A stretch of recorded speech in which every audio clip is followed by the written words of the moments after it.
And we are on Talking Cannabis. Good morning, everybody. Good morning, Kenny. Good morning. Thank you for coming in today. Thanks for having me. Oh, well, this has been making my Saturdays happy. I want to start off by saying thank you to everybody that's been watching us. We've been realizing that this has been viewed in over 60 countries. And the whole point of us doing this is because we're all dedicated to the dissemination of cannabis information, factual, truthful, to the best of our ability. And sharing has been, in my opinion, the path that we've seen to liberation of cannabis and the freedom of cannabis. And, you know, speaking for myself, but I think we all feel the same. It's the reason that we've all been involved in publishing and distributing cannabis information for so long. So if you're watching this, thank you. And you can join our community where we have a website at talkingcannabis.live, and you can message us and interact, and we would love to hear from you. And on that note, I just want to say good morning to Tom. Good morning. Thank you again for being on. For people tuning in, Tom Alexander was the publisher of Sensimilia Tips for 10 years, from 1980 until 1990, and then was also the publisher of Growing Edge for another 21 years, was it, Tom? That's right. Incredible.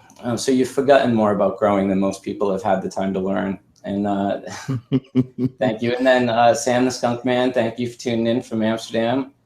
Sam's the creator of Skunk #1 and volumes of other wonderful cannabis products and information. And Etienne, thank you for coming on.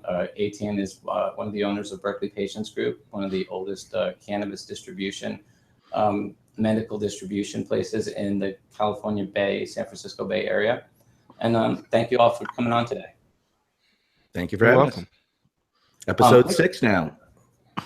Say that again? Episode 6 now. Yeah, it's going quickly. To be quite honest, this is, to me, a lot of fun. Being able to sit down and talk with you all it's an honor. And sharing that with the world. I mean, part of what motivated me is, 20 years ago when I got to Amsterdam, it was very liberating to sit down in places like Positronics and have open conversations with other growers about cannabis cultivation and their experiences with cannabis. And it was something, as a grower coming from the United States, I wasn't used to. So using this, this is kind of the conversations I would wake up for, to go down to a coffee shop and smoke a joint with some of my friends and spend time with people that, just made the world good. If that makes sense. So thanks for being on today. But I wouldn't mind talking a little bit about what we were talking about last week to start off, because the Attorney General released over 600 complaints against pesticide poisoning on products available in cannabis dispensaries all over the state. And I would love to hear you guys talk about it a little bit. For those of you watching, you can go to the Attorney General's website. We'll provide a link in our Talking Cannabis group. But it was kind of astonishing to me. I'd love to hear what you guys have to say. The sheer volumes that it is, how many pages listing, and then of course, what's the number one thing that you see there? Microbutanol again. It is the number one reason it seems that people are failing, and these fails list everything from cartridges to edibles to flowers themselves. So it's the whole gambit is necessarily coming up, and I want to thank the scientists and labs that are out there doing the testing and people paying for this testing, because it's showing us a whole other step in the direction. Because we also saw this week, we saw the Environmental Protection Agency come out and says they're not going to deal with cannabis, and it's get left up to us to be the actual trailblazers and to deal with this situation, because since it's federally illegal, the feds are going to continue to keep their hands off of us, which means we're responsible people. Right. I blame the growers, And I caught some slack from some people online last week that I was talking about leaching and flushing. And I'd like to really point out that it is impossible to flush out the poisons you put into your plant. If you think that running clear water through your plant for a couple of weeks is going to get rid of the Eagle 20 you sprayed on it, you are absolutely wrong. Your thoughts on that?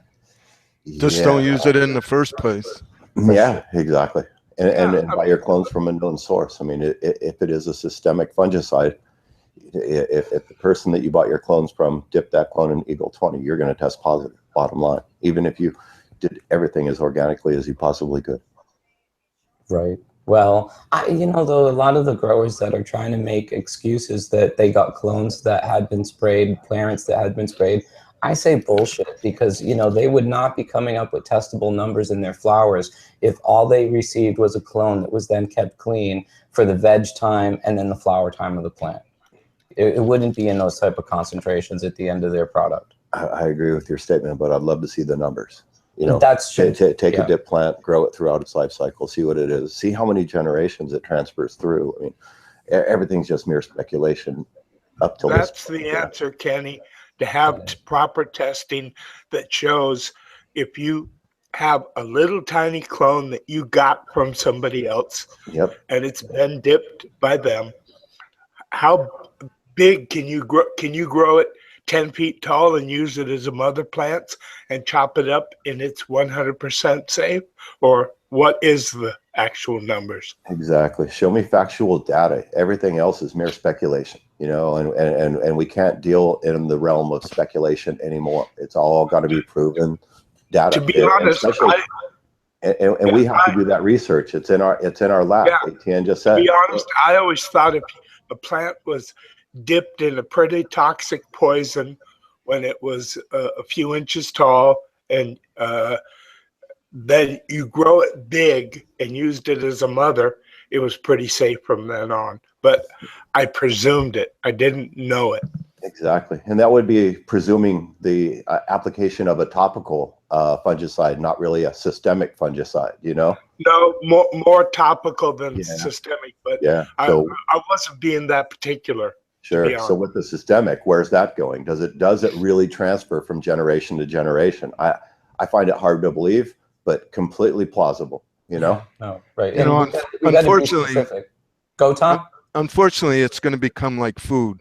They're going to set acceptable levels of poison on, like they do with food. I mean, they're saying Roundup is almost on everything, wine, food. Sure. And so they're just going to come up with acceptable levels, which in my opinion, then premium prices for organic, certifiable organic cannabis is going to evolve also for people for the consumers that demand clean cannabis. And the other way is to grow your own. And that movement is going to, I think, pick up. Well, even if you grow your own, you've got to pray that there's no drift from agricultural areas close to your location. But Tom, who is this they you're speaking of? If the EPA isn't going to do it, the responsibility is on us to learn it and understand it. It's going to eventually evolve where when the feds, you know, Cory Booker just introduced, doesn't have a chance in hell, but in 4 or 5 years, the feds are going to eventually concede that they lost the war and legalize it federally.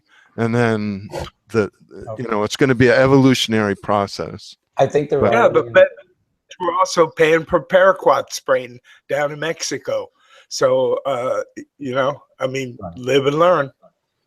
Right. I agree with what you're saying, Tom, but it's kind of a cause and effect. So I look at that, and Ryan provided some data last week, I believe, or the week before, showing that, you know, powdery mildew was #1, microbutanol was #2 as far as what were these things testing positive for, et cetera.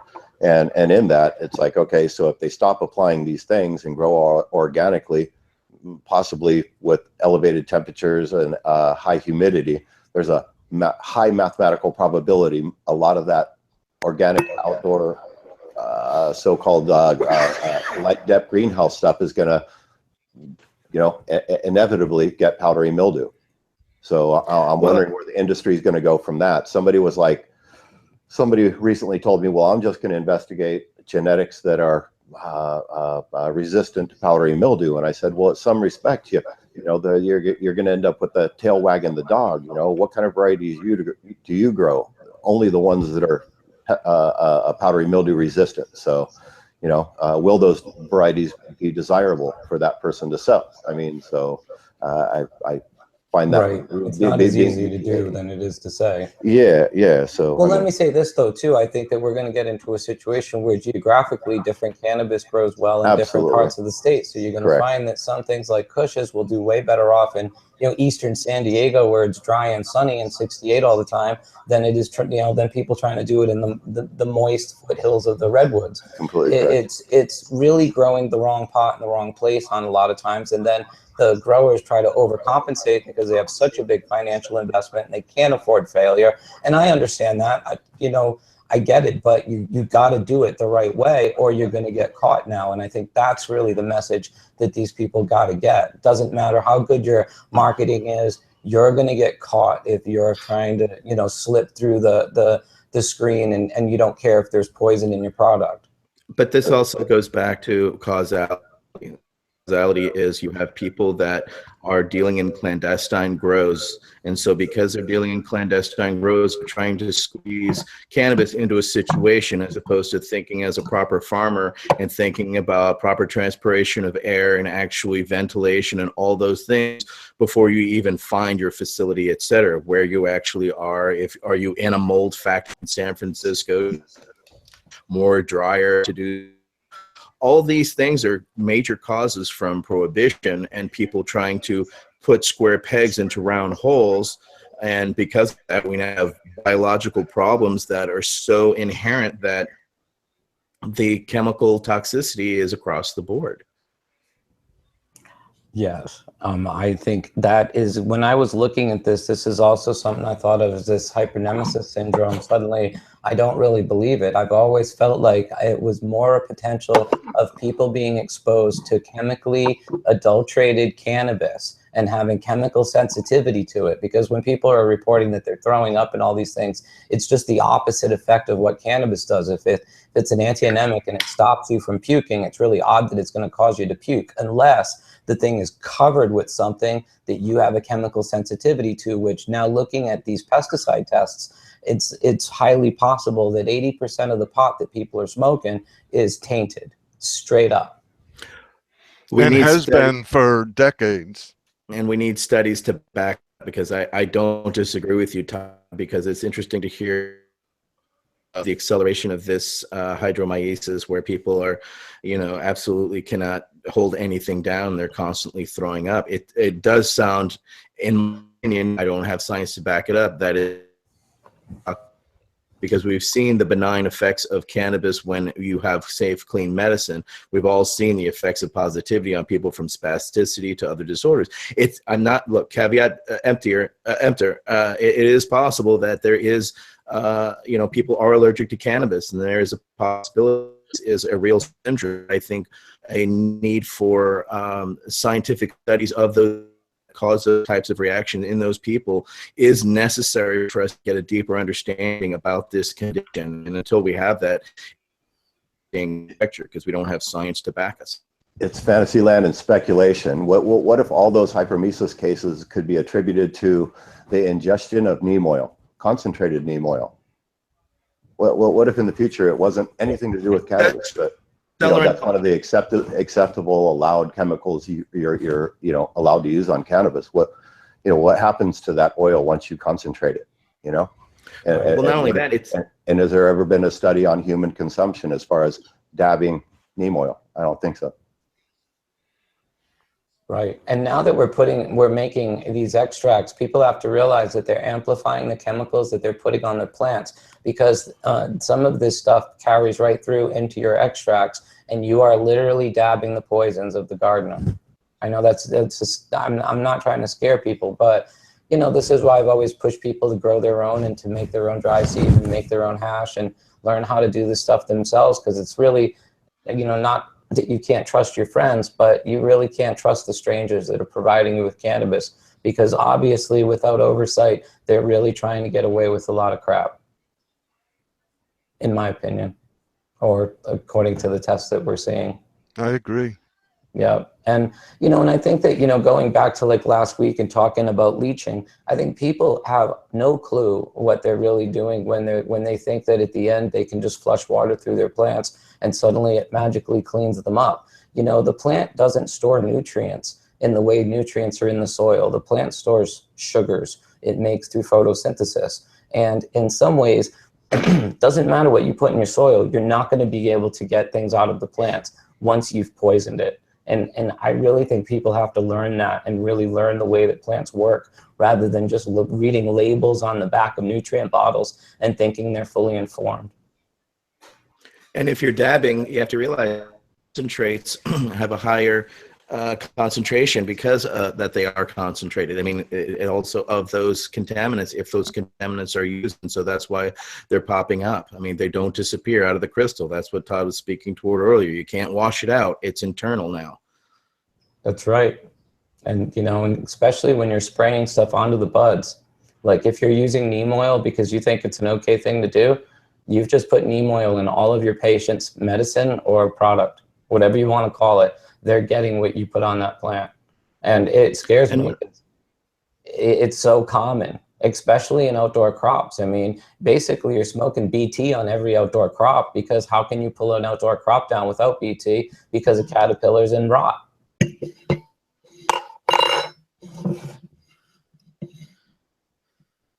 Sorry. But there are so many common practices in organic gardening that you truly don't want on your cannabis when you're suddenly using it as a medicine or a concentrate. I mean, to me, I think it changes the game entirely.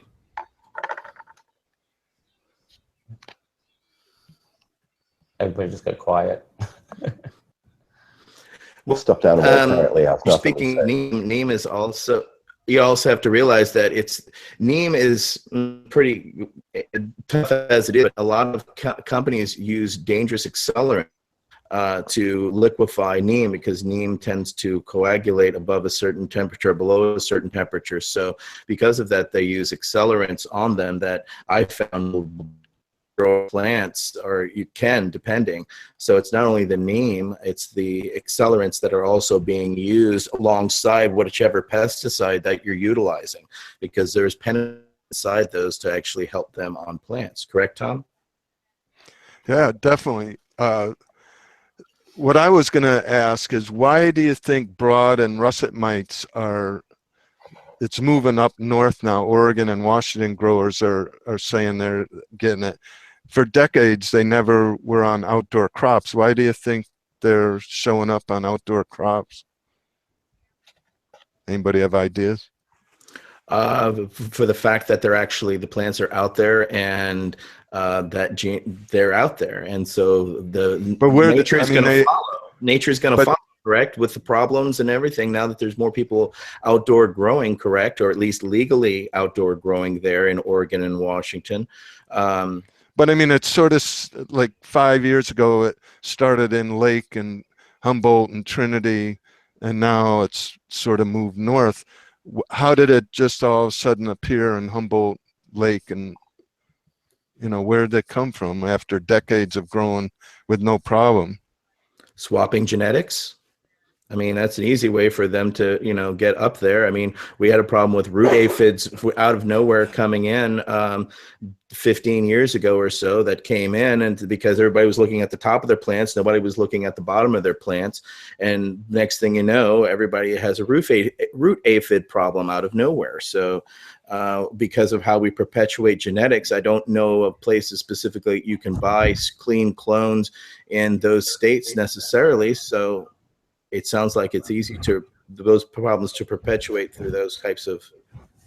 Well, can I also nature adapting to cannabis because more cannabis is out there? Right. Can I also interject with this? Kenny just pointed out, which is interesting, the product Azatrol, which is OMRI listed. So this is supposed to be an organic product. It says a recent investigation in Oregon revealed that 2 supposedly organic pesticide products manufactured by BPI/Gordon Corporation didn't just contain the organic compound azadrathin, which is found in neem seeds. It also contained 5 other pesticides which were not listed on the label. If it hadn't been for the astute analytical chemistry analysis in the Oregon cannabis industry, this consumer fraud and environmental harm would have continued unchecked. Thank you for bringing that up. That's just wow, amazing. that's interesting. And back when I had a cycling team, we were sponsored by this company called Hammer Nutrients, and it turns out that they were putting synthetics and things that would make you pop dirty in the actual nutrient that people were being given to accelerate their recovery or on cycling, etc., until a bunch of people popped positive, and the U.S. Cycling Association said, too bad, you popped positive, and they had to go back and sue the company Hammer, who was actually putting out that putting a couple of extra things inside their supplements that were helping people, and people didn't realize why, because they were illegal. So even legal companies are doing that in other industry. So it somehow does not surprise me. I mean, it does surprise me, but it somehow does not surprise me that they're putting extra things in there and not telling people, because who's been testing their stuff beforehand? It's not that they're putting stuff in there and not telling people. The legal loophole is that you can put out a product. If you state there's an ingredient in the product, you have to state the amount of the ingredient in the product, and you legally are bound to have that amount of the ingredient in the product. But if you don't state that in the ingredients, you don't have to put a percentage or even acknowledge it's in there. So these people, all they really sold you is they sold you neem oil. Yes, there's the stated amount legally as they're bound of that neem oil in the container, but they also put other things in there, but they didn't state, and it's not in their product advertising, so they didn't have to acknowledge that's even in their product. Well, one of the things though is wouldn't Oregon catch this in the product? Because in order to get OMRI listed, don't you have to get tested? So that would mean that they had basically submitted a false product to be tested and then put another product on the market that would give them a competitive advantage. They stated the product they had stated on there. No, but I mean, it would get tested by Oregon. They should have caught it like the lab that did it in the cannabis community. But they weren't testing for other things. They were testing to make sure it had the legal allowable level of that chemical and that true chemical in there. They weren't looking for anything else, because the company's not legally bound to state anything else. I get it. I completely understand what you're saying. So yeah, right. So there's products out there that, they state that they're OMRI listed. They're all, they're this, they're that, and they're a single compound, but they're not a single compound. They're multiple compounds. Well, laboratories and testing will catch them now, and that's what's happening. We're using science to call these people, because, as I stated before, nobody's been testing their products on other things to the level or need that we are, because we're, again, remaking the wheel for cannabis. And the people that say something must be done, it's like something will be done. I mean, when your product, again, Oregon or Washington State, 62% of the product, California, 84% of the product. And pretty soon, to sell your product to a legal entity, you must test, your product must test clean. So after repetitious crops of failing, I mean, bottom line, any company is going to go out of business. So either you adapt or die, one or the other. So, that is really the policing of the industry right there. It's just simple economics. You know what I mean? Either you fix the problem or go away, you know what I mean? Or somebody else will buy your company that can, or whatever it be. The only drag side is in between until they get caught. There are people pumping out some pretty tainted stuff.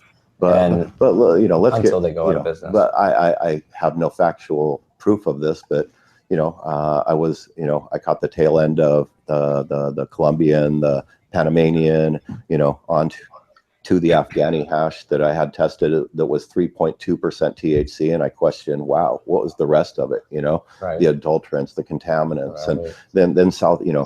People are still smuggling cannabis from south of the border to America, to Middle America, and I fear what those people are consuming. That's when people are like mids and the Budweiser of weed. It's like those people that are smoking imported marijuana right now should be so lucky to have something with only X amount of microbutanol on there, or this, that, and the other thing, because what we or they have been consuming for the past 20 years was, straight up fucking poison. People like Sam and Tom, and well, all of us actually smoke some pretty fucked up shit. We should have a, third arm at this point. Well, fortunately, I mean, I've been fortunately growing a majority of what I smoke for the majority of my life. So I've been really lucky. I've done it out of self-defense because I couldn't afford to buy as much cannabis as I felt like I needed or wanted to consume. So it was just a natural extension of being self-reliant, if that makes sense. But I wish more people would grow their own, because now that the laws are changing, this is the one way you can ensure that you are getting clean cannabis. Yeah, and I was a bit lucky because in the late 60s, early 70s, I had friends who were surfers and went down to Mexico, to Oaxaca, to Guerrero, to Acapulco area, Michoacan, and brought back from farmers that they knew and were helping. And so they knew it wasn't being sprayed with nasty stuff, but commercial, I'm sure they did it. I'm sure, you know, when you think about the cultivation on a large scale down in Mexico, I'm sure everything that they can use to their advantage, they're using, because why not? I mean, you weren't really in the game if you didn't break open enough brickweeds to find things like bullets and bottle tops and tortillas and, you know, just on and fucking on. Just, you know, it was almost like a box of Cracker Jacks to find out what you were going to find in a five pound kilo pressed, you know. What's the weirdest thing you've ever found in a pound, quarter pound, kilo that you've a big fucking toenail?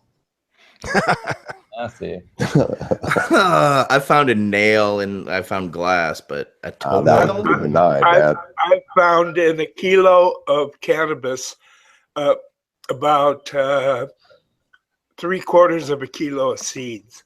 Wow. That's a lot of seeds. Were they viable or decent? I don't know. I didn't want them. That's hilarious. I was going to say, what famous strain did those become? Right. That's funny. You know, it was interesting going through Phylos more and trying to figure out, you know, where some of the newer strains came from when looking at some of the older landrace tested varieties they have. It's funny to see where the cards came from, so to speak. I just wish that their panel of the 6 different types of cannabis was a little wider. And I hate to say it out loud so much, but I don't agree with things like berry and OG Kush. Calling OG Kush doesn't make any friggin' sense to me. Meaning, like, when I look up the strain OG Kush and you go to what it's the genetic makeup and it's OG Kush, it's like, the fuck is that? You know what I mean? It just doesn't make any sense to me. You know, could you talk about that a little bit, Sam? What the hell do they mean by these things? What would you say that again? Ask me again. Okay, well, in the Phylos galaxy, when you're looking at one of the genetic reports of a cultivar, which I recommend everybody checks out, they break the population profile down into 6 different profiles. Oh yeah, I didn't agree with those 6 at all, so I can't defend them, and I don't know the rationale. One of them was skunk, which, yeah, I mean, that's a hybrid. Okay, then great. I'm glad I'm not the only one that thinks. Thank you for clarifying. Yes, the but 6 at the same categories. time, skunk was one of the early hybrids that became one of the parents in a lot of things like haze and northern lights and skunk. I mean, those are 3 of the grandpas in the marijuana world that were used in a lot of hybrids. Well, for the sake of those watching, they break the population profile of the genetics down into 6 different groups. The first group most predominantly is skunk, because skunk 1 was bred into most all of our hybrids now. It's almost impossible to pick up a piece of cannabis and it not have skunk in it, to be really blunt. The second is CBD. The third is something they call berry, which makes no friggin' sense to me. Berry's probably purple, I'm guessing. Okay, and then the next one is landrace, and that doesn't make sense to me, because what the f they mean? Like, is a landrace from Thailand? What's a landrace from where? From Afghanistan, from Thailand, from Colombia, where? Where? Okay, and then the next one is OG Kush, which also makes no sense to me, and then the next one is hemp, which does make some sense to me. What they need to do is to change it so that there's one for land races and a different galaxy for hybrids. I agree. I completely agree with that. You know, on the other side of it, though, I really like their representation of the colonial relationships, and if there is the closest genetic relatives that the plants have, and because you can see where they were bred and crossed with, and you know what's in a little bit of everything. And I find it really fascinating. I mean, for any geek that's been paying attention to cannabis cultivars for the past bunch of decades. You know, this was great. Rob Clark wrote a good piece in an old book called the Cannabible back in the 90s, and his foreword was called What's in a Name? And he did a great job of documenting the land races that were collected in the 70s and 80s, and how the Dutch seed companies, the first and second generation of them at least, then used those cultivars and turned them into some of the more popular names that we know today. You were involved in that work, weren't you, Sam, with the naming, well, with the classification? You remember the lists I'm talking about, right? Yes, what you're talking about was in the Big Book of Buzz. No, Cannabible. Oh, that's right, Cannabis, correct. Yeah, I remember it was one of those. And yeah, no, what he did was he based it on my collection. I have a collection of every seed catalog from every company from the 80s. They started in the 80s.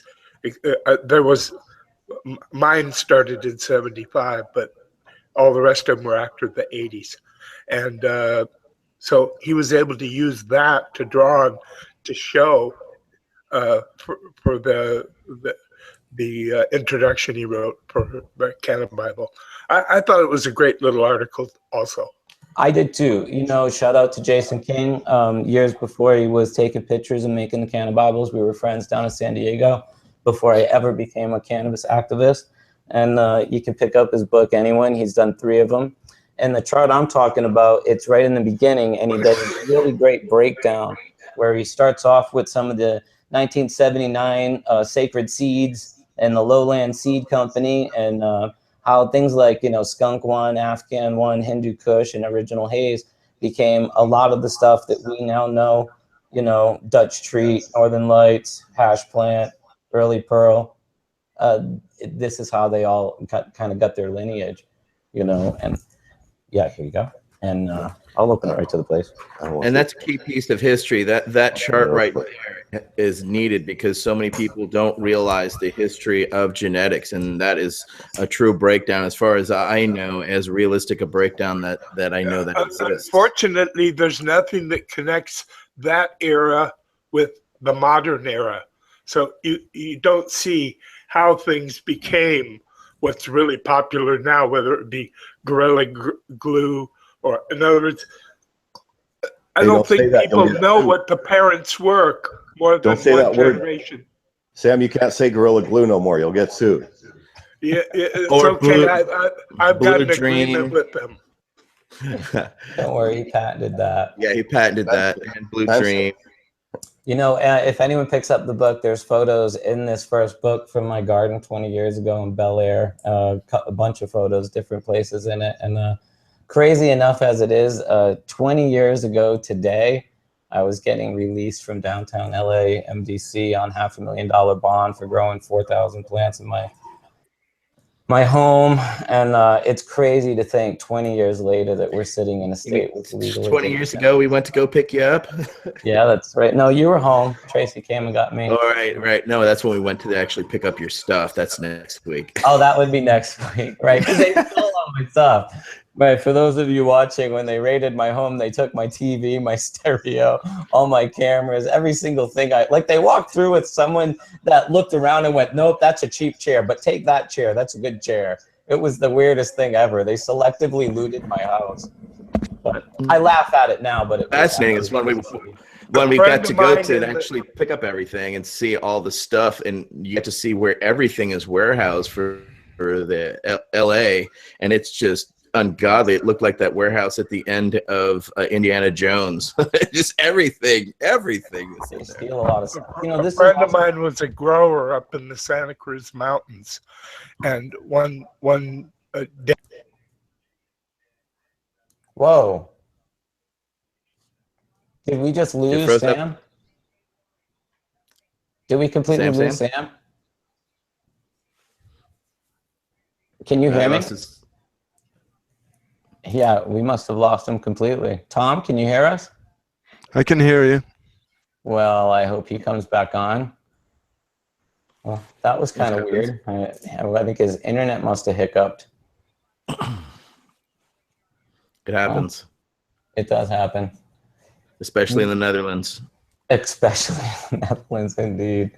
Yeah. I have to say, for such an advanced people, they have such an archaic internet setup. No, that is a little weird. Yeah, no.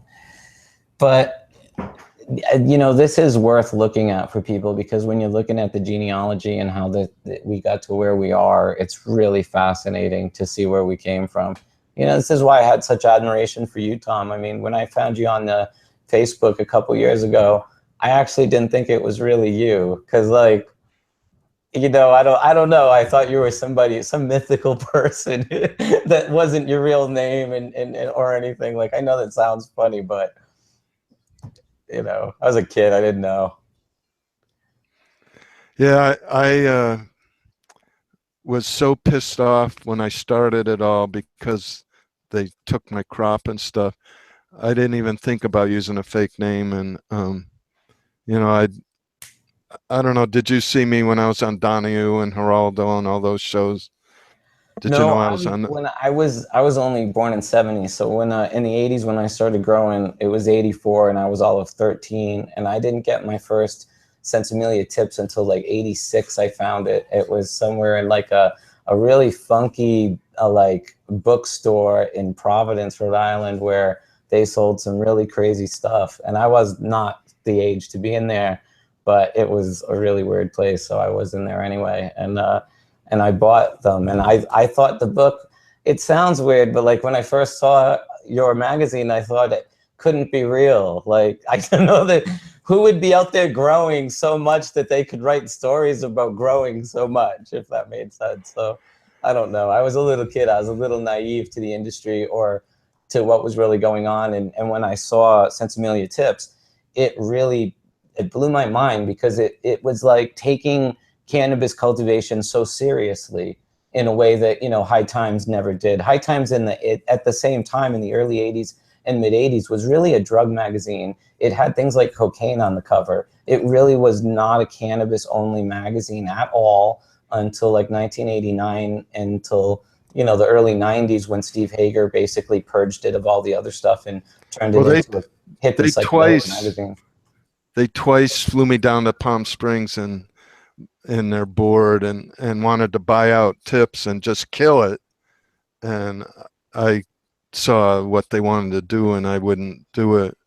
They weren't going to really buy me out. They were going to give me some cash and then string me out in payments. And I said no, but they basically were going to just kill it. And then when they couldn't buy it, they started saying, let's do cultivation seriously. And that's when they became, in the late '80s, more cultivated oriented. Oh, I think that you actually did a lot to this, because when people don't realize in 1980 that the hydroponics industry was so in its infancy and so expensive. Yeah. Well, when I started tips, I went up to Seattle and I went south, and then in Seattle there were indoor sun shop, Steve Murphy, who, well, he wrote under Murphy Stevens, but his name's really Steve Murphy.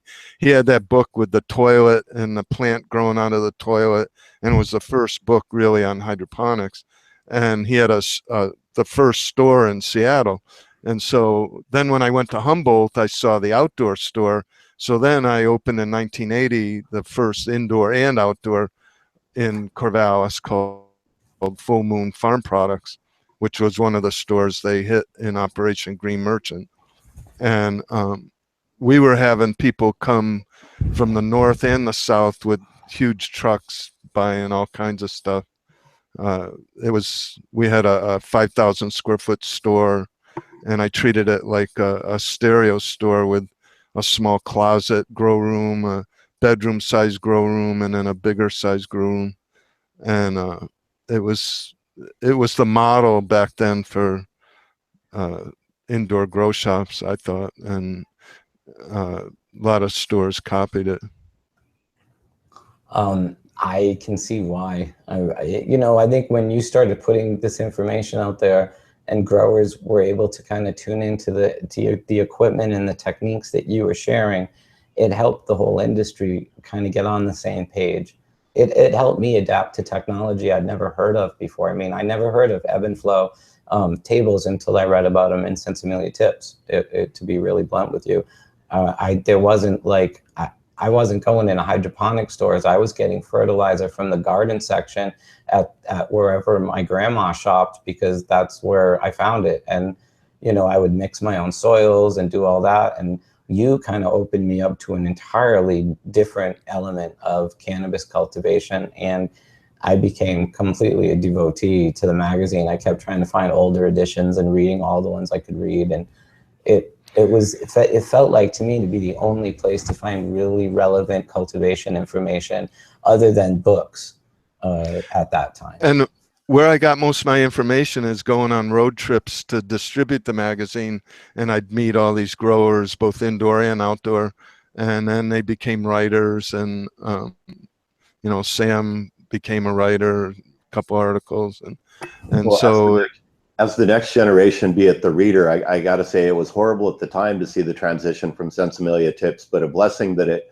was forced to make that adaptation to large-scale, legitimate commercial cultivation, because that practical hydroponics and soon greenhouse management, they presented real-world scenarios for large-scale horticulture and cultivation, and opened my eyes to like, hey, the same problems I deal with, they deal with on a huge, large scale. So I asked myself, how do they deal with these things? And so, I mean, you brought to light real world production methodologies, equipment, you know, scenarios, so to speak. So it was horrible at the time to see and still lament the loss of one, but it was very eye-opening to see, again, you three publications take that to the next level. So, and I got to thank you for that.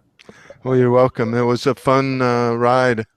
Went to 21 countries, and just Growing Edge really was more successful than Sensimilia Tips. Well, the industry had emerged. You have to admit, Tom, that you've got the last laugh. I mean, the best revenge is living well, and Operation Green Merchant and all the rest of their efforts, all it did was delay us another year or two in the long run. I mean, the truth of it is, as soon as artificial lights were around, clones were around, and good seeds, they lost the war on cannabis. Oh, definitely. Yeah, I would say that all the time when I was debating them, and DEA, head of the DEA and the head of camp, they would be on shows with me, and I said, once it moved indoors, you could grow it next to the police station, you wouldn't even know it. And they'd get all pissed off and deny that it was even going indoors while it was moving indoors rapidly. And, you know, it was years after that that they admitted that it moved indoors. This was like 84, 85. And, you know, it wasn't for another 3 or 4 years that they even admitted that it was moving indoors, because they were focusing on outdoors, bragging how many crops they were getting outdoors.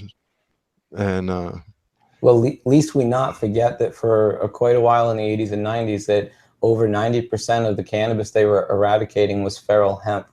So all those numbers of those big busts were really them just taking down plants that had been planted by the settlers who were going west in this country to settle this country years ago. As children, we all heard about the canvas covered wagons. Well, people, the canvas came from cannabis, and the settlers were growing cannabis as they went west, because without the cannabis, they didn't have canvas and they didn't have ropes. And without ropes, they couldn't connect to their horses and they couldn't go anywhere.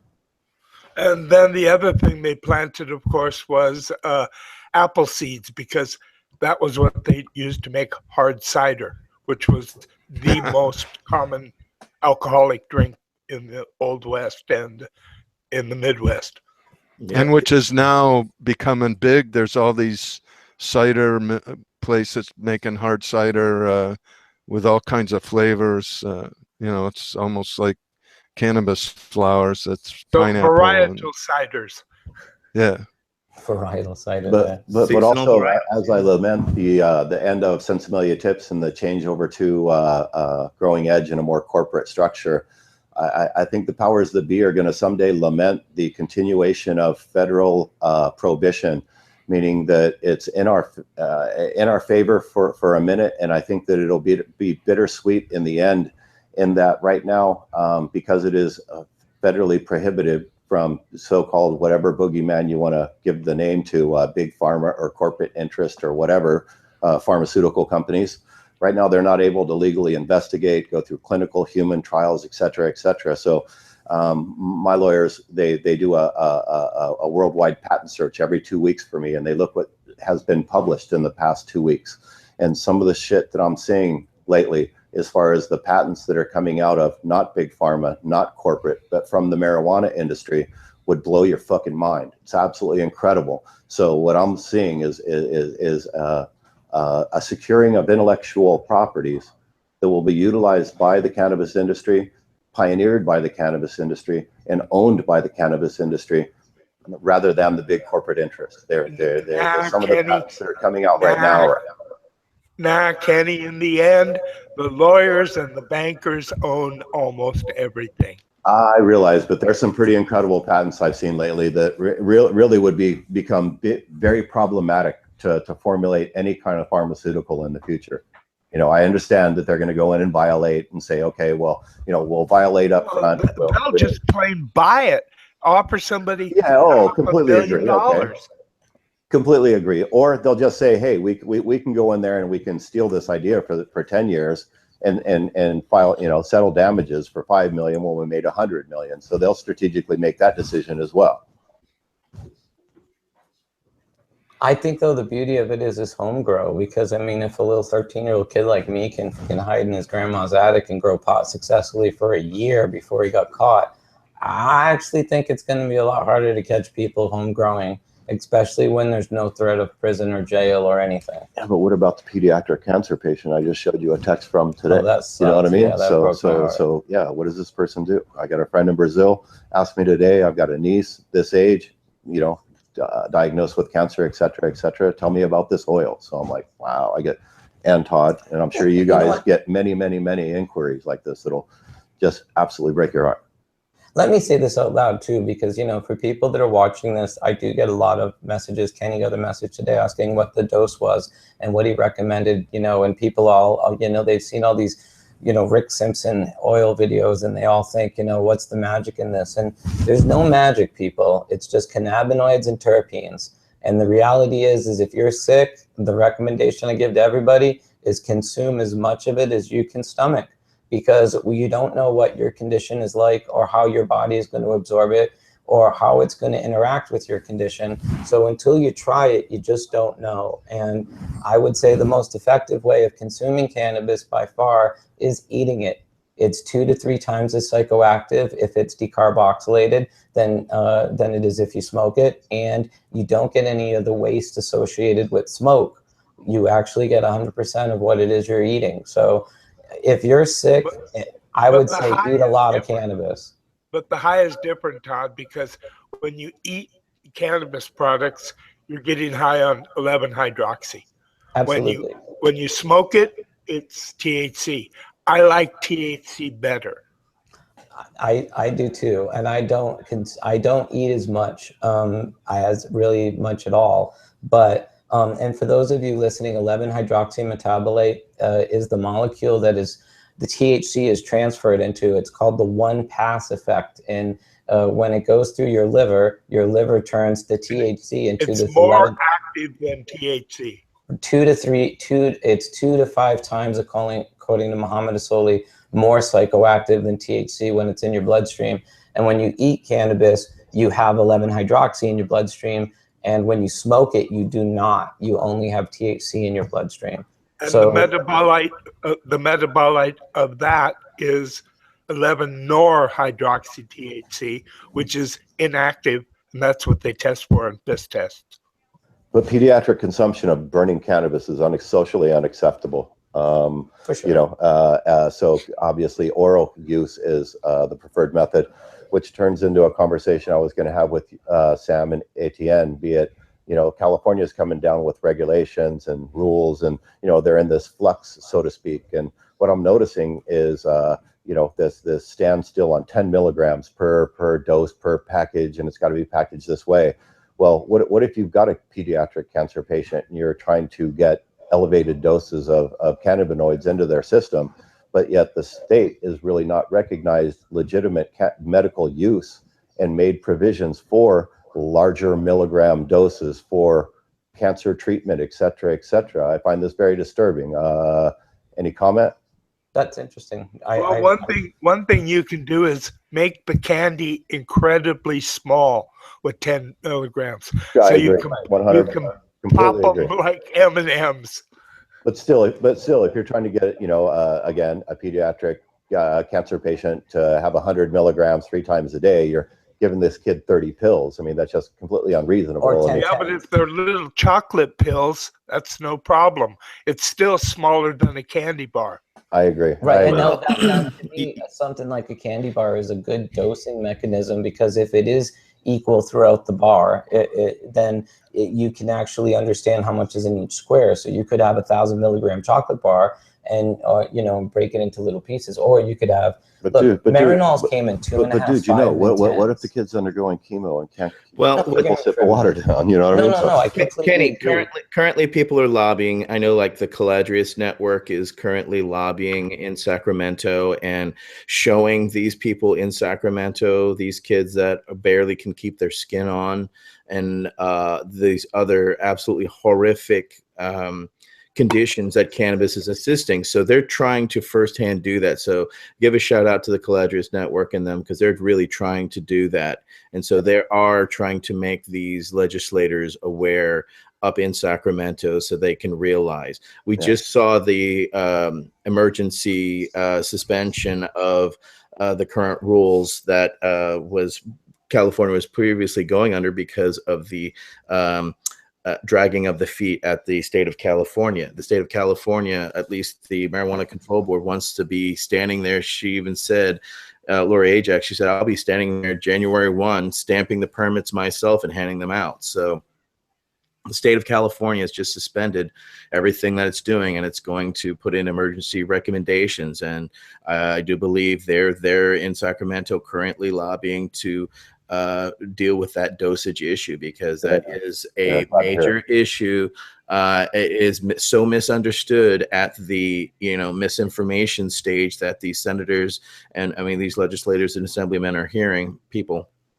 So education is still one-on-one. So this is one of those realities. If you're watching, if you live in California, you know, call your assembly person and make them aware of the detrimental reality of these 10 milligram lockdowns that they're trying to put on edibles, etc., so that people can get the wide spectrum of need and relief from this plant. Because what works for me may not work for you, and we can have the same condition. So we need to have empathy for those that can and need higher dosage situations. Their feel of course, is diversion, and, you know, people doing that, you know, in some type of subversion or diversion, not realizing that it has detrimental effects on people currently today that we're serving and trying to help. Very well said, man. Thank you very much. I really appreciate that. You know, it's something that must be brought to light. I mean, myself, I don't really eat edibles. As Sam said, it affects me a different way and makes me feel very uncomfortable. And I've never really found my happy place as far as dosage, which would be a great reason for, say, 10 milligram steps kind of sort of thing. You can monitor your and take the appropriate dosage for you. I understand, but you know, some of these illnesses require a gram of cannabinoid oil a day. And can I just say this too? In some ways, there's going to be transdermal patches that people in, you know, places like hospitals are going to be able to put on and absorb cannabinoids. Yeah, but you got 10 milligram patches, you're going to have a wetsuit. If I vape 10 milligrams of pure THC, I can barely feel the effects. Yeah, I gotta say, I took 10 milligram Marinols once, and I was really, really high. That was 100 milligrams of what would be decarb THC, and I felt it really strong. So, you know, I think it depends, and I think that's the other thing. You know, somebody that weighs 300 pounds and has a slow metabolism is going to be able to you know, take something differently than someone that weighs 100 pounds and has a fast metabolism. And there's so many things that matter, you know, if they just ate an hour ago. Many variables. So many variables. So I think that smaller dosages, I think, are actually good, because then people can tailor the dosage they need to fit them, and nothing stops you from taking, like I did, 10 milligram pills if you felt like it, and seeing what the effects are. It's hard when somebody takes a 500 milligram brownie and can't go backwards. Sorry, maybe they should be like little chocolate sticks with the line marked on it, so that there 10 of them makes up a 100 milligrams, but a really skinny small stick. But some states will require those be separated into individual packages, and you know, completely separated. Which you know, I'm not slagging that. I completely agree with that for someone like myself who really needs to be mindful of dosage monitoring, because it makes me feel very uncomfortable. So over medication makes me feel very, very uncomfortable. So I sympathize and I completely agree with that. But you must make provisions for someone that, I don't know, let's say 500 to 1,000 milligrams every 24 hours. You know, if they you've got to make provisions for this, and not, as you said, you've got to make the carrier as small as you can. But, you know, it shouldn't have to be that way. You should be able to do 1,000 milligram capsule, you know? No, and I don't disagree with you at all. But in a clinical situation where you have people around you, because if somebody takes 1,000 milligrams of THC, they better have some backup support, because they might find themselves a little freaking out of it. But also, if they take some other overdosage of medications, which is a huge problem in this country. So I agree with what you're saying. I completely with you. But let's say it's treated like a proper drug and stuff, and there is individuals out there that need very high dosages for very legitimate, you know, and again, it's all speculation. My friend just hit me up from Brazil. What milligram should I tell this individual? What starting material is he getting? How is he extracting? And pretty soon I've got a friend that should not be extracting, should not be thinking about this. What should have a safe place to go to get a prescribed medication and a prescribed dosage, and ramp up the dosage till there's, you know, you've reached an acceptable milligram dosage. Well, this is when people are asking me what they should try at. I say as much as you can get your hands on initially. If you're dealing with a cancer or a serious disease, I would say all that overdosing on cannabis is going to do is make you go to sleep and maybe eat too much food. But more than that, it's very uncomfortable. So you have to slowly ramp up. You have to find your dosage. You do, but that means start very, very small. You know what I mean? So I agree with your 10 milligram. It's not going to hurt anybody. Not going to make them uncomfortable. No. Yeah, because, you know, I've got people that have, you know, serious eye conditions, and, you know, they lose a percentage of their vision every time they have an attack. So, you know, he ate what I had to term a beer cookie. The beer cookie worked great for him. So his friend said, "Hey, I know, I'm a friend. I'll make you a whiskey cookie." Right. They made him a whiskey cookie, and he called me on the phone, and he explained that he had an out-of-body experience. I explained to him it wasn't an out-of-body experience, but I understand your uncomfortableness and the wanting to stay under the covers, and, you know. Tell him most people have to pay a lot of money for I agree. You know what I mean? But some people don't want to hear voices, you know what I mean? So, you know, and this was a very, very straight family man, you know what I mean, that runs a business and stuff. So I sympathize with him, and, you know, he even contacted Etienne as far as like, okay, let's start with some super refined compounds, be it CBD and THC. We'll figure out what the milligrams in those containers are. We'll separate them. We'll put those into a gel cap in a THCA form. I know you're not going to get a euphoric effect, and you can treat that like a multivitamin. You know what I mean? Yeah. And that's how we're approaching it. And therefore, to prevent the attack of the disease, or the episode, so to speak, and treat it proactively rather than reactively. So that's where we're kind of at, but maybe I'm wrong. Maybe it's nothing to do with THCA. It must be THC, but at least I'm trying to get him to wrap his head around, because he went and got a bunch of edibles, and the dosage was all over the board. So he's like, I ate this one and it was okay, and I ate this one, but I didn't like it. And so he is, you know, could not find that perfect, you know, and I explained to him, just like any other medication, we need to know what your exact milligram per day is. And bottom line. Yeah, this is where the information is becoming really helpful and relevant to people, because if they can get consistency in packaging and actually know that it's X amount of % THC every time they eat it, that's going to help them a lot. I mean, what sucks is when the testing is boastful and it's not clearly representing what's in the the product in the package. But yeah, this is definitely where we have to go with things. If people don't understand what they're eating, how the hell can they use it effectively over a long period of time? So, yeah. Yeah, I believe in the future it'll be compounded as just like any other multivitamin, just a preventative, you know, but also can be compounded different ways to do different things. So, well, doesn't this kind of open up the conversation about the endocannabinoid system? Because once we start basically turning that on, we may start seeing a lot of our diseases start getting abated. Because if you take that approach of preventive instead of reactionary, which would be how we deal with multivitamins and eating vitamins every day and putting it in foods and fortifying, it's going to be, I think, the future with cannabis. I think truly one day there'll be bread at the supermarket that is cannabinoid and, you know, included, and people will buy it because they understand, just like vitamins and minerals, cannabinoids are an important part of our body and our health. but you can only get there if 62 to 84% of your product isn't contaminated, because I say a lot of other illnesses and problems will be attributed to that, you know, whatever those chemicals are.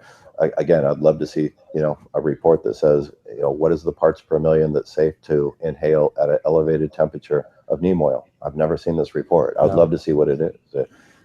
No, we got to see tests done with people that are, you know, actually we've got to poison plants as mothers and then try to flower them out and just see what the chemicals are at the end. Because, you know, Eric from Forever Flowering Greenhouse has sent me a text message saying that he's seen 2 generations away, meaning the people in Northern California used to grow not by clone, but by seeding their plants. And then each year they would grow their own seeds. A lot of them would.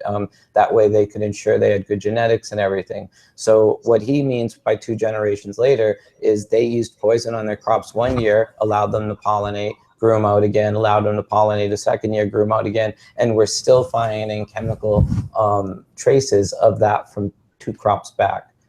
That's an incredible amount. I find that almost impossible to believe, because all that's moving is from the male or the female is, no, it just doesn't make sense.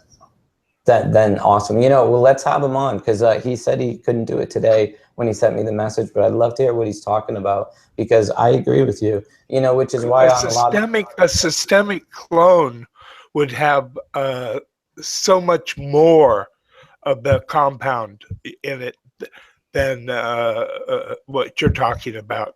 I mean, to follow from seed to seed, I'd be shocked and surprised if that's true. Then I understand exactly what you're saying. You know, and I think that this is something else too. You know, we have to kind of not generalize chemicals, because different chemicals have a capability of actually being pretty aggressive, but I don't see how it could happen through open pollination. But at the same time, I could definitely see chemicals staying in progressive mothers or clones. But where I fall off is when tests come back of flowers and they're in such high percentages that it seems like that the chemicals had to have been used in the last month or so, not months and months back, because there has to be qualifiable amounts of the stuff. You know, this is cutoff levels. Maybe employees working for the bosses who don't even know what's going on hands-on.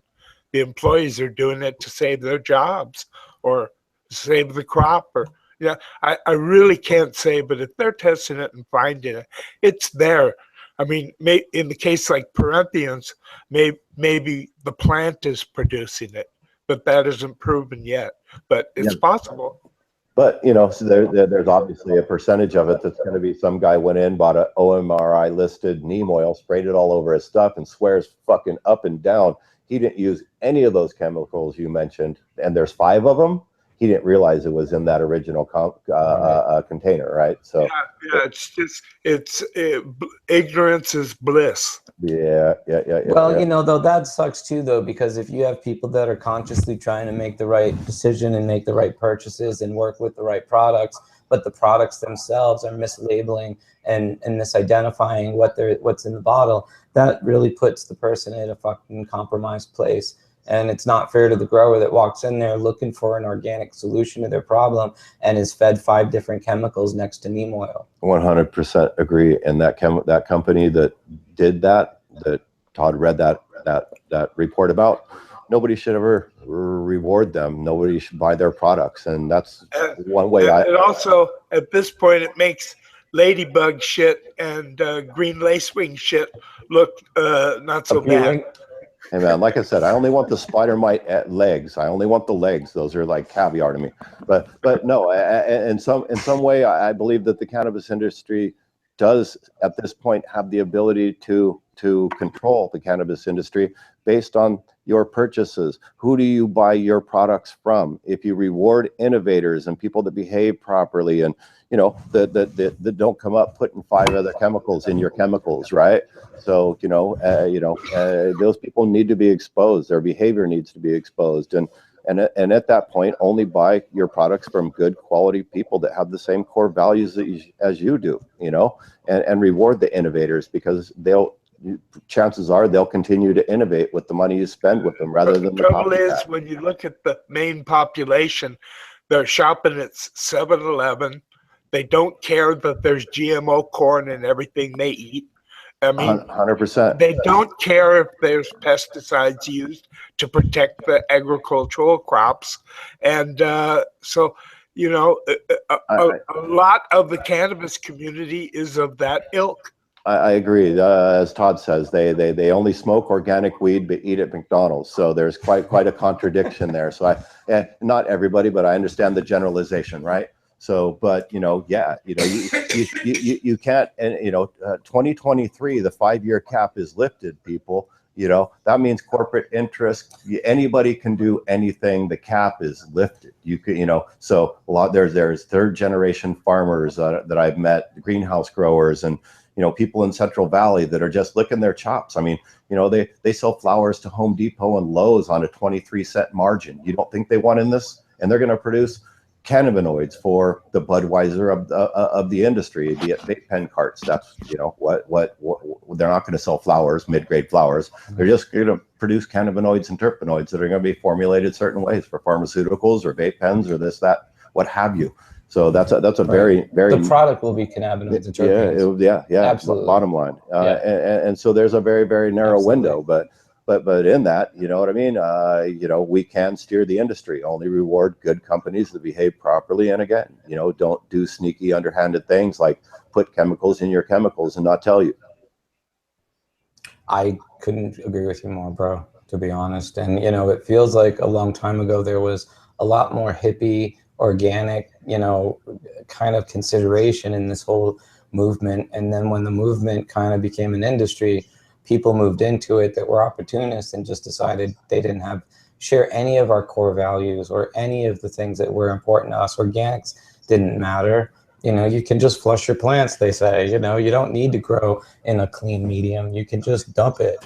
And there is so much misinformation, and to me, so much careless pursuit of profits that entered into this industry that is the main culprit for why so many of these products are not grown with even good intention. I mean, there's some amazing people that produce amazing products in this industry. I mean, from glass manufacturers to, you know, dirt farmers, you know, and I mean people that are mixing your soils. Really incredible people. So, I mean, I love a family story. I love to support good quality organizations and people. So, you know, I really tell people to find out where are you buying your materials? Who are you supporting? What are they doing with that money? You know, are they supporting you and your industry? Or are they just ripping you off? Well, it seems like from the testing, we're all getting ripped off because, I mean, I've purchased some of the things on that list and, you know, it bummed me out to see it. I mean, from companies that I thought were a little more solid than that. And I don't know if the companies are just finding it a pain in the ass to test the product that they're getting, but, you know, there's no other way around it. If they don't, you know, if they don't grow it themselves and they can't guarantee you that what they're extracting or making into concentrates is clean, they have to test it before they run it, or they're risking their reputation and all the money and time they've spent building it. But And the even state more, of California just showed that we will put you on a list and put it up there and put you on blast. Blast. but the horrible thing I lament is that most of our favorite companies that worked very hard to build very good companies are about to be absorbed by companies that maybe aren't so good. And that really, I lament that. Lament that loss. That Right. So there goes the good practices. Some really incredible companies are one by one being cherry picked by billion-dollar corporations, and it really breaks my heart. Right. Well, this is why, you know, over 20 years ago, I moved towards organic food because, you know, hey, the science may be out, but look, I wasn't about to pour a bottle of Coca-Cola on my root zone and expect my plant to do well. So I started looking at my own food consumption and where it was coming from so differently. And a lot of it came out of my conscious effort to grow the cleanest cannabis I could grow. So I started trying to grow myself as clean as I could grow myself, as funny as it sounds. I saw a parallel. Unfortunately, I grow my plants better than I grow myself. I love McDonald's French fries. I'm sorry. I gotta admit it. At least I'm honest, though. Well, you're not running around patented feeding your a plants new variety of bananas and feeding cannabis. McDonald's at least. No, but their French fries are good. I patented a new variety of cannabis. It's called soap. It's the cleanest cannabis of all. Right. Well, you know, though, it's true, though. You know, back when I started growing, you know, the idea of spraying neem on your plants was a good idea. And, you know, and this was part of organic gardening, you know, so, but then as you get older and you know, you're smoking it, you don't want to smoke this crap. So you have to learn how to, you know, grow chemical free to a large degree. You know, I don't like spraying anything on my flowers. Nothing, really, nothing. Absolutely nothing but water. And even that I don't even like spraying because it raises the humidity, to be And blunt. does neem act as a systemic?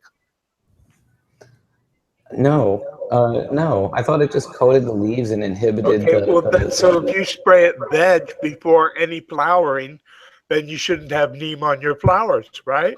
I completely agree with that, but also the effectivity of it is minimalized. It'll work great while you were spraying it in veg, but if you have environmental problems in flower, they could still attach to your flowers. I don't use neem. I'm just curious. I technically have not used neem since, honestly, the early 90s. Shouldn't, wouldn't, couldn't. Show me the factual data. Show me the numbers that it's okay to spray 2 weeks into flower, or set points that people have they shown that it is dangerous to smoke?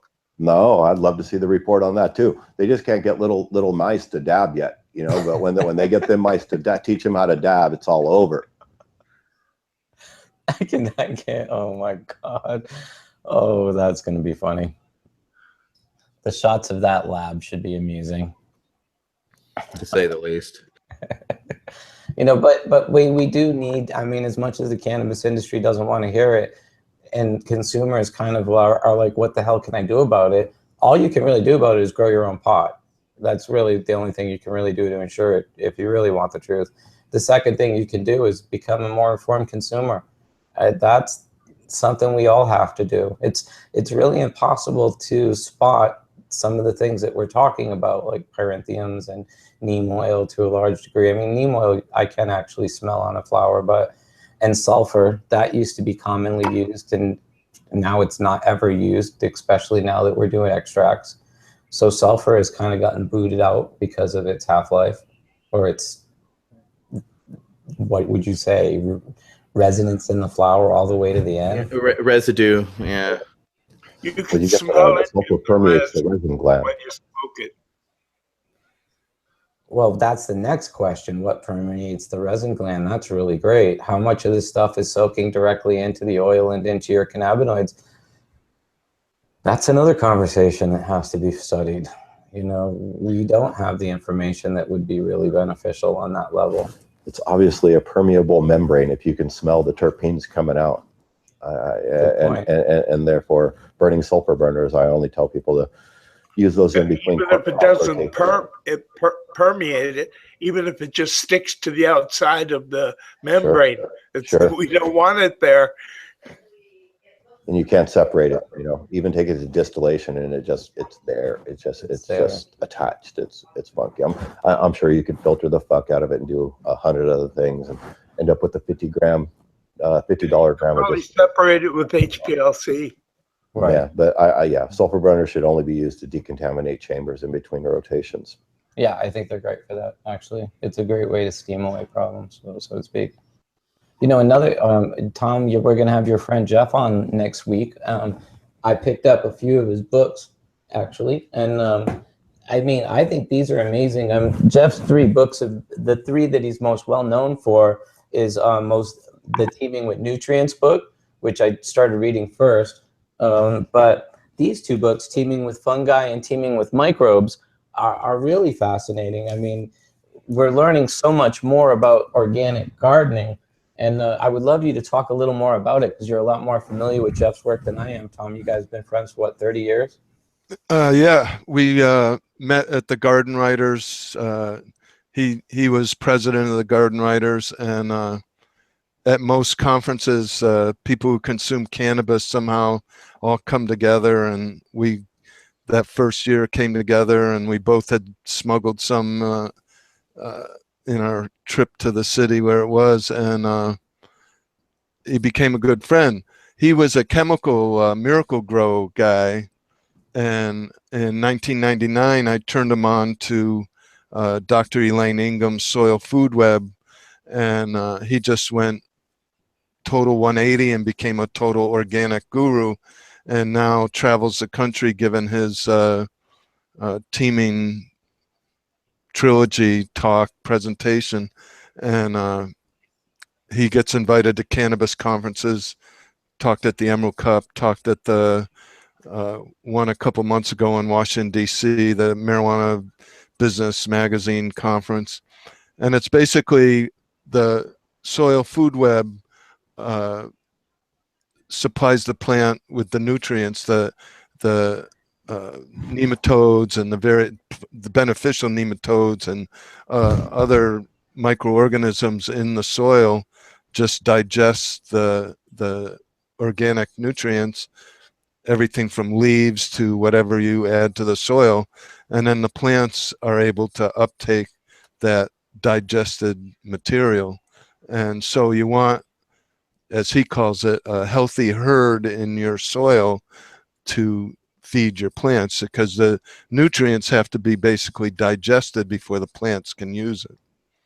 And so his first book was Teeming with Microbes, and then he got in Teeming with Nutrients, and then his latest is Teeming with Fungi, which came out earlier this year. And they all show what's happening down in the soil, and it's pretty interesting. And he gives it in he takes scientific information and makes it in a lay person's. Yeah, I watched some of his presentations, and he was fantastic. And he really throws comedy. He's a comedian, a magician. He can do illusions, and he does. It's an entertaining presentation. Yeah, and it's very educational.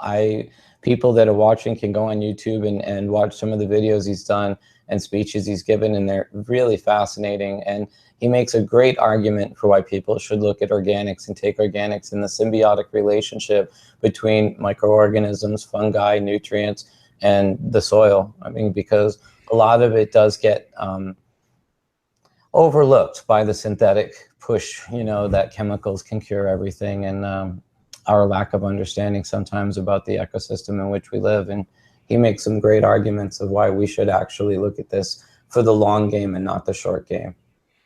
Yeah, he'll be on next week, and he'll share a lot of info, and it'll be interesting.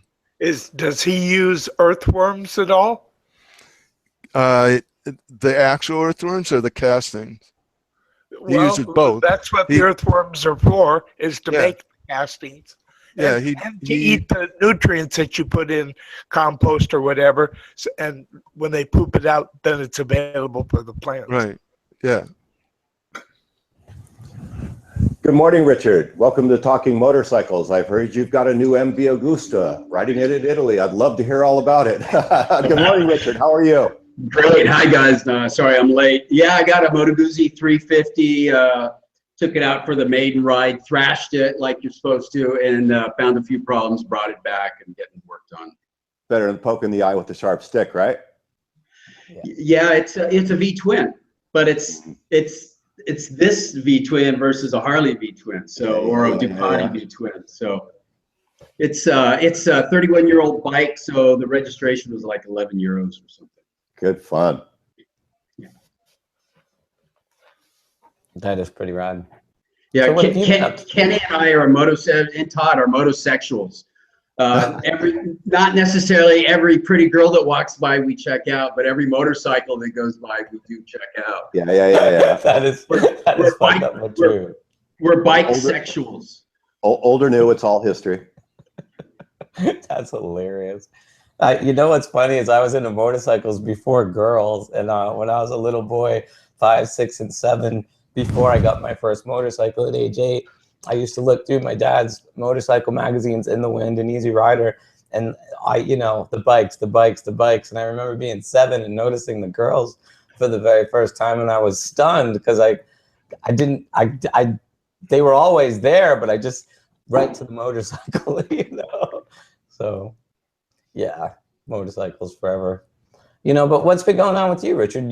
There's been, I saw that you posted something about, I know that you've been talking a lot about CBD and low THC smokable cannabis.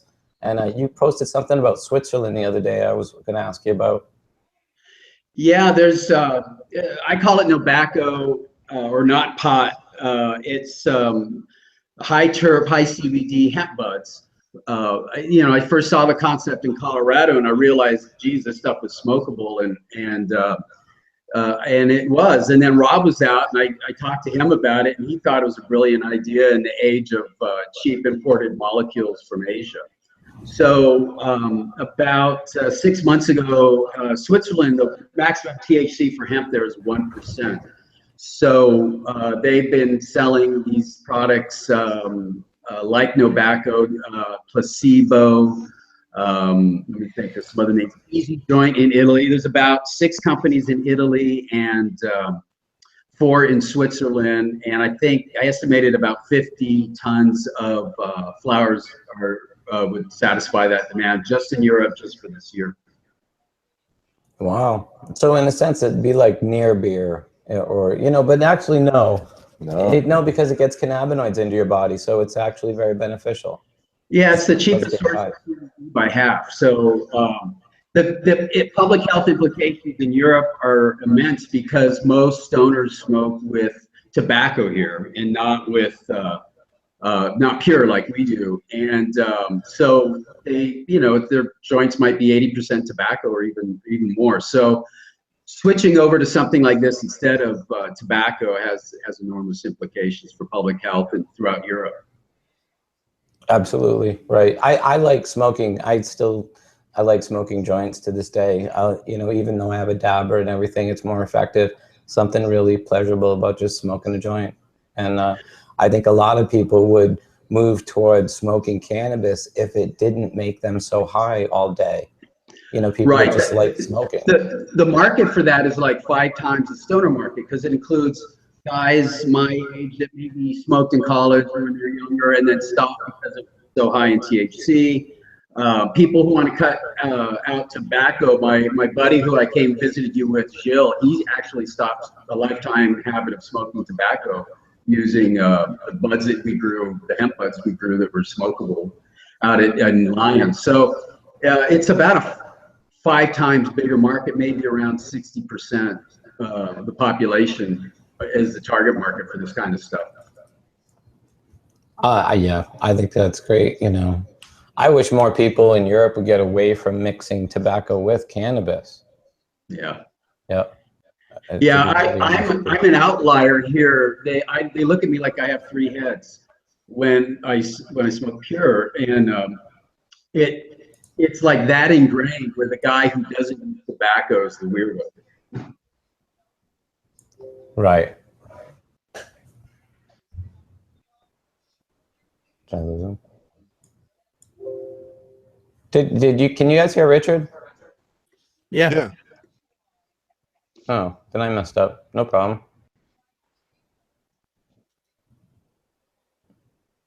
Yeah, it got quiet for a second. Sorry, I thought we had a technical difficulty for a second there. So, Richard, are you able to sway their minds with what you're doing, or they just think you're absolutely out of your mind? In terms of the tobacco, no, there's about 10 companies now in Europe doing it, and there'll probably be 10 more by a month after harvest. There's companies in Italy that pre-roll, the rolled tube cigarettes, and they're apparently about when I started talking about this. CBDRX back then started, somehow got hooked up with the largest manufacturer of cigarettes back east, and private label, and they were going to do it. They were going to standardize it to 15 milligrams per cigarette per tube, and there were going to be about, I think, 900 milligram tubes. I think it's needed. One of the problems that most people have, and now that we're getting into the legal recreational market, is people don't have any type of tolerance to cannabis, so they need a light step into something that to ingest, because either they've heard about it or they had it when they were kids, etc. But they're not used to this higher step in potency. It's the equivalent of do you want a beer or do you want whiskey? A lot of people are getting whiskey, and so there is the need for the mass market for beer. You know what I'm saying? And in equalization. Well, that's the vape pen cartridge, because you can just sip it. You know what I mean? Yeah. There's you've got very good controlled dosage with a vape pen cart, and that's led to their popularity as well as pre-rolls, and of course edibles, because these are people who are not used to smoking or smoking anything, because we've seen, of course, a great significant drop in tobacco usage across the United States. So people are not as used to inhaling anything as possible. So like when I was just in Alaska a few weeks ago, most popular things are edibles for sure, and they're working on getting cartridges. But without a doubt, Kenny, cartridges have made a large difference. And the market, I was surprised how large they gravitated toward them, to the point where any magazine cannabis related, 3/4 of the ads in every magazine now are somebody's cartridges or pen cartridge. I mean, it's convenient. Most of that market doesn't want to learn, reteach themselves or learn how to roll a joint, for Christ's sakes, and most pre-rolls haven't really had good experiences with, so, but also hotboxing your car, then afterwards you're trying to go to a movie or something, opening the doors and the Spicoli smoke rolls out. It's just, it's socially unacceptable. But to be able to hit a vape pen cart 2-3 times with, if you prefer a wine cooler, even lower THC than a beer, so to speak. I mean, they've got alcohol waters today with 0 calories. I mean, so you can pretty much tailor it any way you want it, and there will be something for everybody. Well, best thing about vape pens is the way they go off in people's purses and their pockets, and they start fires. That's always amusing. Well, the discretion has become something that is kind of overridden that, and the technology has also helped to destroy some of those earlier foibles, Sam, that were definitely ones with buttons, etc. They now have safety turn-offs and things that they have learned from the initial, coming out, to where most pens now don't activate until you draw them. But yes, the problems of the explosions are still part of the reality of dealing with very cheap product, from the beginning of what these vapor pens and cartridges, they're very cheap. And one of the things we've seen was when you break them down and look into them, the quality has needed to improve. And it seems it has. You've seen everybody go from the cheap plastic to now there's now high end with glass, internal with, titanium grade 2 internals, etc. So the technology is getting better, but the discretion, I think, is one of the main things. I see a lot of people in regular work environments gravitate easier toward the pens because they don't smell like a joint or a bowl or anything, or leave that scent on you. It's very discreet. Let's be honest, the joint is the stinkiest. It stinks up your hands, your face, your clothes, your car, the room. That's the way it is. The Europeans use tobacco in their joints as stealth. They can smoke them anywhere. Yeah, I've never seen a battery explosion, but half the early Gen 1 versions of a vape pen cartridge leaked.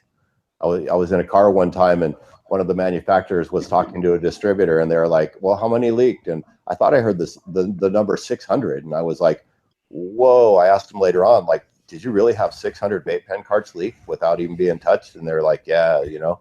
So I mean, Gen 1 was really, really horrible. You know, the seals, everything else, just, you know, not the batteries, but also the cart. Everything about it was horrible. Yeah, I lost a couple of shirts as well as a couple of jackets because of that leakage. They're good to break in your luggage or spew out because of the negative pressure and aircraft. So they're a lot of fun to have on your airplane, and all of a sudden you've got oil all over everything and just a big mess. It's fun. I just like the convenience and the discretion.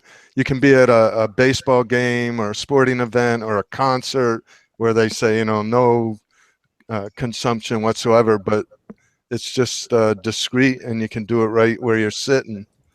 It's amazing. It's really, really, yeah, that's, you know, so when people talk about nobody wants a whole bunch of mid-grade, you know, marijuana from a farm in Central Valley, it's like, well, understand that's what it's going to go to. And I consider that a plus, not a minus, because now they're not consuming imported marijuana. So. Right. That's a good way to look at it. Yeah, I see the convenience of it being incredible for people because they can low dose cannabinoids on a personal level whenever they need to. And for a long time, smoking a joint was kind of a communal thing. You know, you'd wait for your friends, smoke a joint together, and you wouldn't look at it as, you know, micro dosing for your own health. But now you can just pull a pen out, hit it when you need to, put it back, and it's a different level of using it. But also the separated compounds. I believe there will be a legitimate, percentage of the population that consumes cannabinoids and terpenoids, but not THC. You know, they have a CBD and terpenes in a pen, and that's all they ever consume. It works for their stress, their pain, or whatever have you. There's going to be a certain segment of the population that doesn't want to get high, but still wants to consume cannabinoids. So that's kind of an interesting thing. There's going to be so many subdivisions of products that are developed. It's going to be incredible. Yeah, cannabinoid based, terpene based, absolutely. We're going to see cannabinoids in everything, I think, at some point. When people understand how beneficial they are and how harmless they are and how healthful they are, it's going to be like vitamins and minerals. So as anybody, I read a thing this morning, I didn't get to read the whole thing. This guy, and I lost the link, this guy is doing stuff with cannabis roots, and he's claiming that there's cannabinoids and terpenes in the roots. I don't get that. There are no cannabinoids in the roots. It's not true. I'll have to pull up the article because I didn't think it made sense. Is the guy a researcher, or is he just a fake news writer? No, it wasn't fake news. It was. I gotta He's got find a YouTube channel, and he makes long YouTube videos, so it makes everything he does research and studies. No, just joking. One of the guys that were giving me about flashing, I asked him just so I could read his paperwork, and he took it as an attack because he was like, I did research, I did studies. I was like, I'd love to read them. And he was like, well, I didn't write anything. I was like, well, then how's it research? But I think there are a few terpenes in roots, but they're not the normal terpenes that you're getting in the flowers. They're different terpenes. And cannabinoids, as far as I know, it's the big zero. well, is there any history of cannabis roots in Indian medicine? Oh, absolutely. They use it for skin preparations and various different things that the roots are used for, yes. Then what the heck are the chemicals that are benefiting them in a skin prep? I think they were also using it for scalp. I'm not sure, but why does it have to be cannabinoids? I don't know. Somebody asked us, I can't pronounce it. How do you pronounce that, Kenny? Cannabis. Cannabis sativine, VINE is the last. is found in roots. Is that right, Sam? What is the chemical that's found in the roots of cannabis called? I'm not sure, but that's certainly possible. There should. I hate to sound like the damn government. There needs to be research done on this, but there does. It would be nice to know. I got kicked out of a whole life conference back in '94 because there was this Indian guru doctor dude that was talking about medicine, and I asked him, sir, you know, is there any information, you know, we all know about cannabis flowers, or is there any information about cannabis roots? And he listened to me and he goes, he's asking about marijuana, and I don't recommend we use marijuana.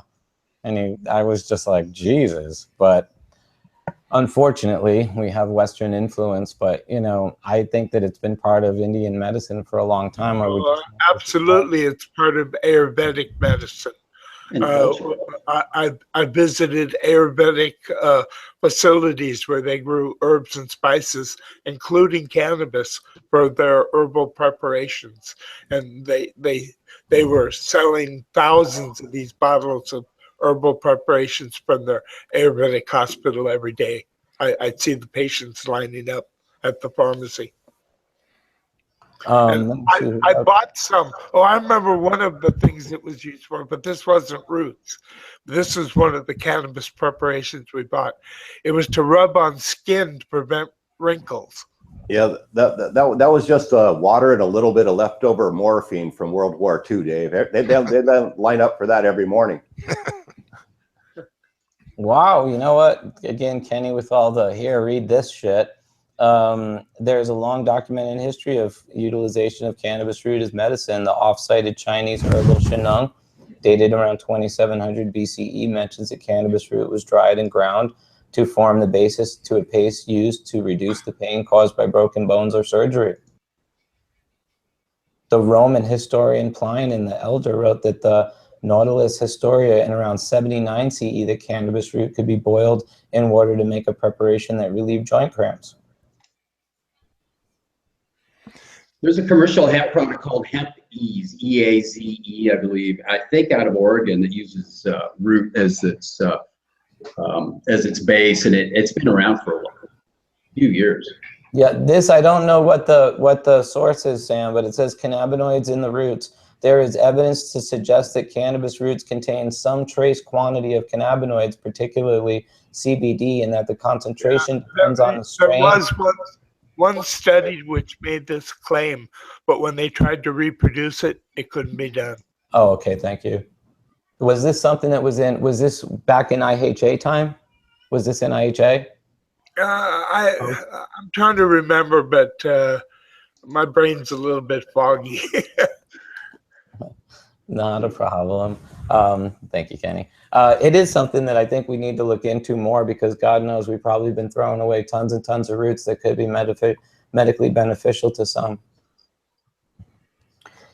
I remember the first time I saw a dry seed screen, and it was friends using it in the Netherlands, and I almost cried when I realized how much resin I had thrown away over the years. Because they would trim over the screens on a nice glass table if they could, and they would have the piles of resin afterwards. And when I first saw a person do that in 1994, literally had tears in my eyes, thinking all the times I had trimmed and just hadn't trimmed over a screen or collected the resin or anything. And I was just like lamenting all of the cannabis resin I've thrown away. We learn from our mistakes. Oh, yes. Decades worth of mistakes in that case. When I got to Holland in '94, I felt like one of those moments where, you know, you see a professional doing something and you've been doing it amateurly for a long time, because I had nothing to base I didn't know anybody else who grew pot until the 90s. And when I encountered other people, or when I encountered professionalism in Holland, I had this, oh, that's how you do it moment. You know, because when I saw the results they were getting, I was immediately converted to their ways. There's two ways to gain knowledge. One is you are part of a family which teaches you. So generational knowledge. The other way is with research and development. You go out, you buy every size screen, and you try which ones work with what varieties. Yeah. Yeah, from my education was through failure. I figured out every way not to do something, and then was like, okay, I'll adjust. So Trial and error. Yes. Trial and error. I somewhat would envy the kids that had parents that grew cannabis, because, you know, it was so foreign. When my mother first saw cannabis plants in my closet, she was astonished, because even though she was a stoner and stuff, she had never really seen a cannabis plant flowering, and, you know, saw the leaves and the buds and smelled it fresh. And she, you know, looked at me like I was making magic in my bedroom or something. She just just couldn't believe it, you know, because she had to get pot in a bag from a friend who was a dealer, you know, and I was kind of connected to nature in some way, you know, straight from God to my closet via electricity and some water. And a little bit of love, and, you know, next thing you know, Is that a closet terroir? really it was. Yeah, closet terroir indeed. I couldn't believe how easy it was when I started growing cannabis. For me, I picked up Mel Frank's book, and he'll be with us next week. His wife kidnapped him this week, but it really blew my mind how little you needed to grow cannabis. Fluorescent lights, a timer, some soil, a pot, some salt, some water, a little bit of love. You're on your way. And I didn't realize that it was that easy until I started doing it. And if you had privacy, then all you really needed was water, because you just put it in your backyard. depending on the time of the season, I mean, you know, for sure. I didn't have privacy in Pawtucket, Rhode Island at all, but, you know, a little bit of space I did have. And that, you know, it was a wonderful hobby. And I tell people that growing cannabis in a way is as medically healthy or helpful as smoking it, because it teaches you so much about interacting with life. It teaches you the natural cycle of things. It teaches you how to feed and water. It teaches you how to not overcare, but not how to undercare for something.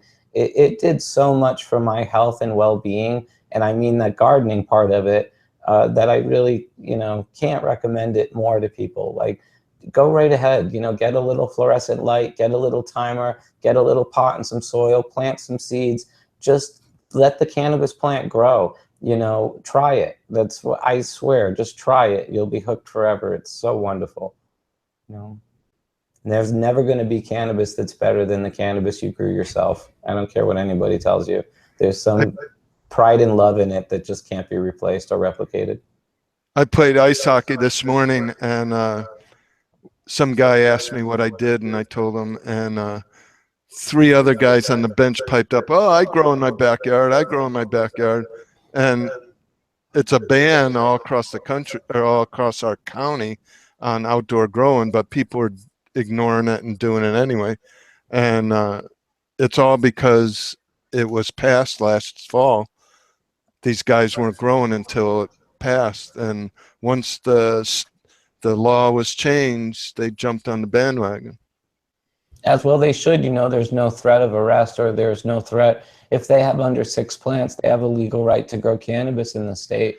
And well, they use zoning laws to ban it outdoors, so there is in some places fines, and places like Fresno, they have $1,000 per plant fine, and if you don't pay the fine, they put a lien on your property. So there are ways that, but I could see court cases where that's unreasonable. And I think you just nailed it, Tom. I don't mean to interrupt you, but it will be equal rights, civil rights type court cases that stop them from continuing prohibition after democracy has ended it. Go ahead, Kenny. But I know somebody that lived in Fresno that's kind of a nefarious character that doesn't behave properly, and I deem him a public nuisance. And there was a structure fire caused by electricity in his Fresno grow. The fire department came to the property. They denied entry to the fire department, whereupon the police came, discovered the grow, counted all the plants, gave them a fine. Two people admitted to owning the grow. They didn't say, well, half the plants are yours and half the plants are yours. They gave them both combined numbers.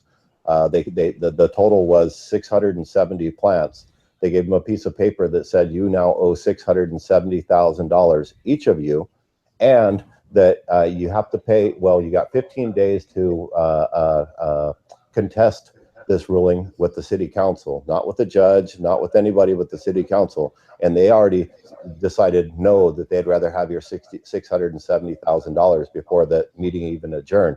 And then from there, if you don't pay by the end of the month, you owe $67,000 compounded monthly. So you owe $67,000 a month until you pay the $670,000 total. You know, bottom line, they don't want marijuana grown in Fresno, and he shouldn't have been doing that. Wow. And he was trying to exploit the rules and regs of 215, et cetera, et cetera. And he was a public nuisance. I mean, look. Obviously, seeds need to be planted in the mayor's and everybody in the city council's backyards. I like that, yes. We should seed the world, everybody. Plant your seeds everywhere. And make sure they pay their $1,000 fine for each of the 1,000 plants you plant in each. So they're just going to take the property. In the end, I think that's their design. That's their goal, They've created another money-making scheme, so they don't have to send out a cop or arrest you or pay money to feed you or house you in jail. It's like, bottom line. The new term is code abatement. Yeah, we're going to deem you code abatement officers. We're going to fine you, and you're going to go away.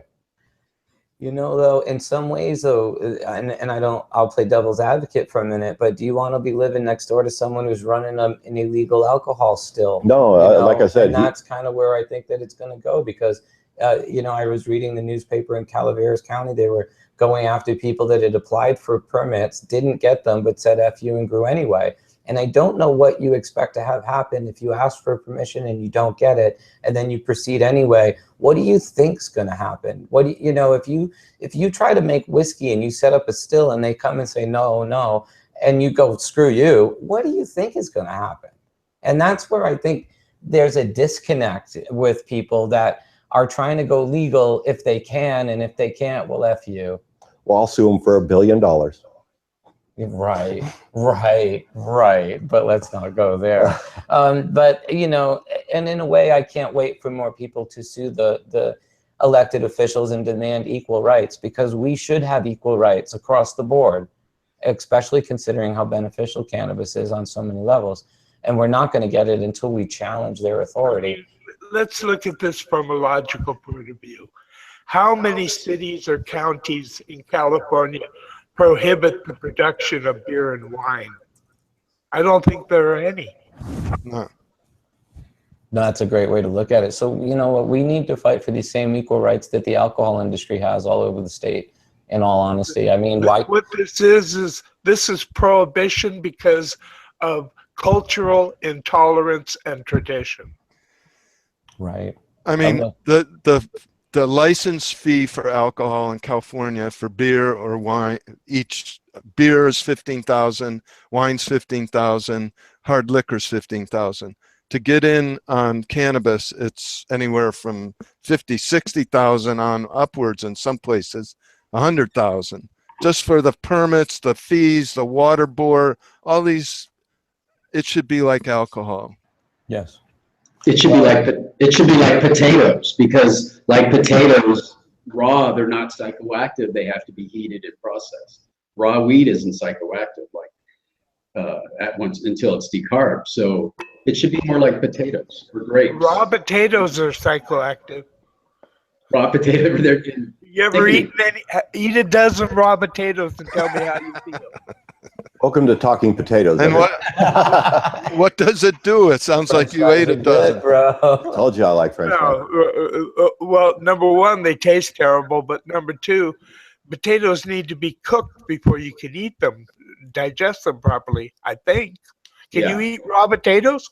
Yeah, you can, but you'll wish you did. Bodybuilding friends who used to eat raw potatoes actually for carbs. Yeah. They'll make you sick. Yeah, it wasn't his favorite food, but he was, you know, trying to compete. So he was doing what he could to get shredded because he wanted to win. So it was, part of what he thought was going to give him an edge. So he was eating raw potatoes. I had some mashed potatoes with truffle oil that was infused with cannabis, and it was really good. Yeah, I can. Well, Tom, please send us a bowl. Like, you don't get enough cannabis in Amsterdam.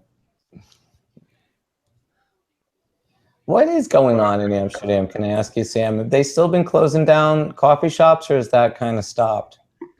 They seem to be very, very slowly trying to whittle any way that they can get to break rules and then not allow new ones. That seems to be the name of the game. But I think people are also getting tired of the conservatives who've been in power. So maybe things will start to liberalize again. But right now it's, yeah, I mean, it's so much worse than it was when you were here that it's quite unbelievable. But for recreational smoking, it makes no difference at all. Right. So Sam, when was the last time you were in the U.S.? What was it, 3 years ago, Todd, I think? 2012, yep. Well, then 5. Well, next time you come, let me know. I want to meet up with you. No problem. I was in the Bay Area. I saw Kenny a bunch. In fact, I saw Kenny too much. Oh. Especially at our favorite restaurant. Yeah, that was a magic. I'll never forget that, Sam. It was magic. You provided a magic weekend for me, and I'll never ever forget it or be able to thank you for it. Yep. Well, I have some fairly talented friends. You do, and your family and everything. It's wonderful. No, it would be great for you to come out for the Emerald Cup. You would love what Tim's done. Oh yeah. It's my favorite event on the planet. I love Spannabis, but Spannabis is not like the Emerald Cup. The Emerald Cup is just very, very, very warming. What's the dates? What's the dates this year? I don't know. December something always. It's usually like the second weekend. Yeah, somewhere around the 10th, I'm sure. And it's becoming a big music festival now. They're adding really good music. And he's subbing out the management to professional management companies that do a great job. He's finally given up trying to do everything. It's the 9th and 10th of December. Yeah, 9th and 10th. Yeah, he said he partnered with a company called Red Light Productions. It also works with Dave Matthews. And they're bringing in more money and more everything so that they can get better acts and they can really bring us up a level. I'm thrilled. It couldn't happen to nicer people. I think the whole crew of the Emerald Cup has been doing something that is really good for the community for a long time, and it shows. I mean, there's nothing like an Emerald Cup event, in my opinion. It's the way cannabis events will be everywhere in the future. Did you read his book, the book he wrote? I have not yet. I feel bad to say that. It's what's the title? I forget. It's something like Cannabis Crusader or something. It's like goes way back to when he was a smuggler in Santa Cruz and all those adventures that he tried to do, and it's not that much about the Emerald Cup. It's good. Tim's we'll have Tim on sometime. I haven't hit him up because I figured he'd been busy in his garden, and but I will hit him up to join us. I mean, he's someone that I think is such a solid voice in the community, and his vision of bringing everybody together, I think, is one of the biggest gifts I've ever seen anybody give to the community, because what he's doing is really leading by example and by bringing the tests in, and even the way he did it softly, which was, when people failed the first time, it was like, hey, we got to clean up our act. But if you fail the second time, I'm going to put you on blast because you should know better. And I think that was healthy too, because it caused people to realize that there was going to be scrutiny from people that knew what they were looking at. And I think it caused people to say, hey, we better check our practices. So I think what Tim's doing is beyond just a cultural event. In a way, he is culturally teaching people methodology and good practices, and I think that is fantastic. Very commendable. Yeah, it's an incredible event. Yeah, I'll invite Tim on as soon as I can. I'll send him a message this week, see when he can join us. He's someone I've actually looked up to for years. Before there was an Emerald Cup, I was aware of him because I was actually staying up in Mendocino starting back in '94 with Richard Davis, rest his soul, who was one of the most active activists in the Emerald Triangle at the time that I knew of. I mean, not too many people had pot leaves on the doors of his pickup truck with a hemp plant on the top and a hemp museum packed inside that he could open up at any college that you brought him to and start teaching everybody about the history and wonders of cannabis. The guy was a special soul, and he's definitely missed. But he was the first person I heard about Tim through back into the 90s. So you went to some Emerald Cups that were up in Mendocino and Garberville? And No, I was staying up there in the early 90s. I was up there the summer of '94 growing, and you know, then I was busy in Amsterdam and then in LA and stuff. But no, going all the way back was back when I was spending time with Richard Davis, and Richard knew Tim back then.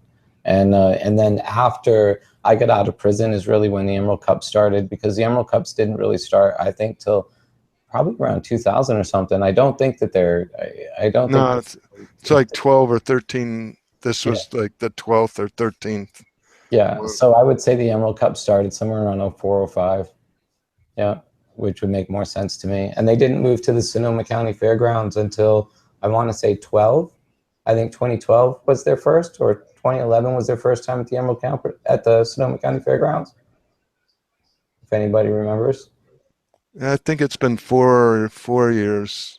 Last year was the 4th. So yeah, 2012. 2012, yeah. And I think that was great. Sonoma County embracing them and allowing them to use, you know, the Sonoma County Fairgrounds for a cannabis event was a real bold step in accepting us as a community and a demographic that had to be respected. So, I mean, this is where I think that his work in bringing together the community is even more profound, because there's so much legwork that has to go into getting just permission to use something like the Sonoma County Fairgrounds for a pot event. And they accomplished it. And then not only did they accomplish it, they made everybody proud to be part of it, because look how well they executed the event year after year. So hats off to you. They're all great people. I think they all, I hope people all over the world are watching what they do and emulate them in their own communities. Be a good thing. I think cannabis events will be everywhere. I mean, you hear now in California, they're talking about allowing cannabis to be part of the country fairs. A state fair. State fair. Yeah, they did definitely set the bar high and really showed others how to behave. You know, the little things, like you go around Emerald Cup and you're not knee-deep garbage. People aren't throwing their trash all over at some other events where you've got, let's call it a younger, less educated public, so to speak. But, you know, the vibe, everything else, it's a socially conscious, aware crowd, promoters, everything about the Emerald Cup is just absolutely magnificent. Yep. I was going to bring up a side note that when did you come here, Sam? 4 years ago? Something like that. So my memory is rather shaky. I was proud to get grumbled at by you, meaning that about 6 months before you came, you asked me if I could use some Gorilla Glue, and I'm like, huh? They don't have a Home Depot there? Yeah, we could get it in like the tube that goes in a gun, or we could get like multiple forms for you. And you came back with like, it's a cultivar, not a fucking glue, you know. And I asked myself, what the fuck would anybody do something so stupid for? Well, here we are 4 years later, and those people are being sued by the manufacturers of Gorilla Glue. Cease and desist. I actually bought Gorilla Glue, and I'm the one that's suing them. It's interesting that the actual manufacturers are suing the actual breeders of the genetics, which I feel very bad for the breeders of the genetics, but you know, yeah, it'll be interesting to see where that case turns out with the conflict. I mean, they even pointed out, like, well, Google Gorilla Glue, half of it's pictures of our product, half of it's pictures of pot, you know, or concentrates, you know what I mean? So yeah, well, so how did the glue they should have changed their name to something like GG. Number Yeah, 4. they have, and dispensaries have, et cetera, et cetera. They've morphed, but the original conflict is still there with the marketing, the T-shirts, the logos, et cetera. Yeah, well, the How did same the thing Vaping happened company with Girl end up Scout registering? cookies. Girl Yeah, Scout they've also sent out cease and desist. That's just cookies now. Well, you talk about T-shirts. They got a bill in the legislature that's going to ban T-shirts, hats, anything with logos or product on it. Yeah, that's horribly unfortunate. I mean, the music industry today survives on merchandise sales, and to prohibit the dispensaries or producers of California, okay, don't put a leaf on there, that's fine. But if I've just got the words or font of my dispensary, and you're going to prevent me from entering the commerce market, selling merchandise, and being I mean, you're cutting off millions of dollars in potential tax revenue right there, because a dispensary or producer now can't sell their own logo on a hat, they did a T-shirt, it in a the lighter. Netherlands. They prohibited, because what used to be really big was they had little round stickers of every different coffee shop, and they made them illegal. Wow. Wow. In Holland, there was no outwardly. I have a collection of all of the original ones that were everyone I could find, maybe a couple hundred. For people watching, Amsterdam allowed coffee shops, but they would not allow the mainstream advertising of coffee shops. So the reason why High Life magazine and Soft Secrets magazine really kind of got some distribution legs is because of the fact that it was the only way the coffee shops could advertise, like, internally. So they could advertise in these magazines, but they couldn't advertise in the regular newspapers or on the tram billboards or any of that. They were not allowed. In Holland, advertising is prohibited. Yeah, as you will not be able to in California. Etienne, do you have a lot of hats and T-shirts and stuff?